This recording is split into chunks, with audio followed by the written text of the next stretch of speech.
करी सुनत हसबो तोर होरे होरे स्टार घड़ा काय हवे होरे होरे स्टार के गाना कौन सुनो तुहर पाछू बैठे हवे कृपाल दास मानिकपुरी है और ओकरे रचे बसे गाना हरे जिन गात हतिन है और वही सबसे पहले मोर शुरुआत गुरु हरे जिन गीत संगीत ला और जिन अटका दूर मोरे मंच में पहुंचाए हवे बहुत सारा गीत रचना करके दे हवे भाई कृपाल दास मानिकपुरी है और भाई ला मैं सादर आमंत्रित मंच में भी आमंत्रित करता हूँ मंच में आने की कृपा करे और जो गीत ला भी आप मन के बीच में गात हूँ गीत पोखरे रचना करे हरे पोखरे संगीत सजवाए हरे जिन सुरांजलि स्टूडियो में पूजा के सर मोला गवाए हवे तो अब ये गीत ला सुनथन तो क्या रचना ए वो करेला पान मोला मारे नैना पान छुट गए छुट गए मारे परान आए वो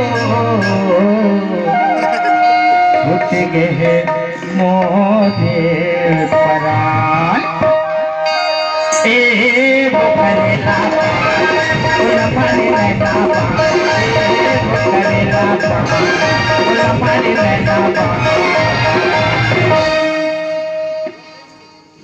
ज्यादा पावर दिखाते हो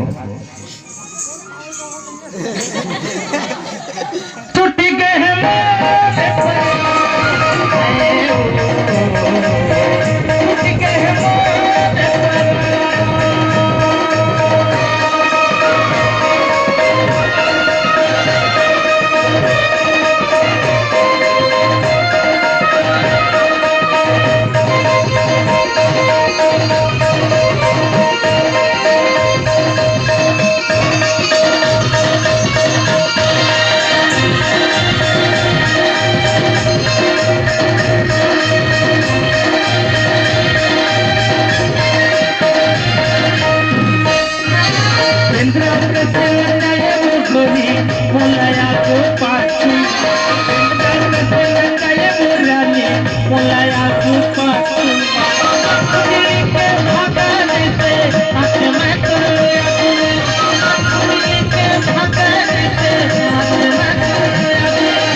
कंट्रोल करके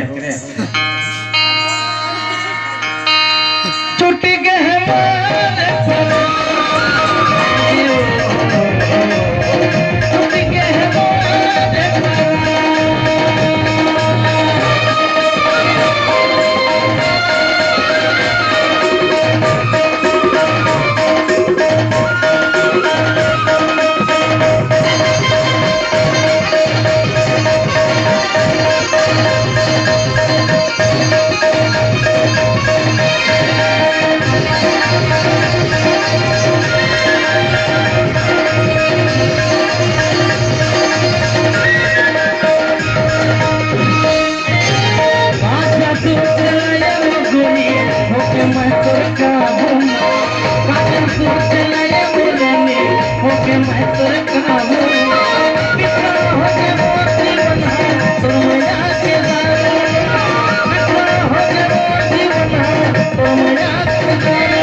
औ हला ना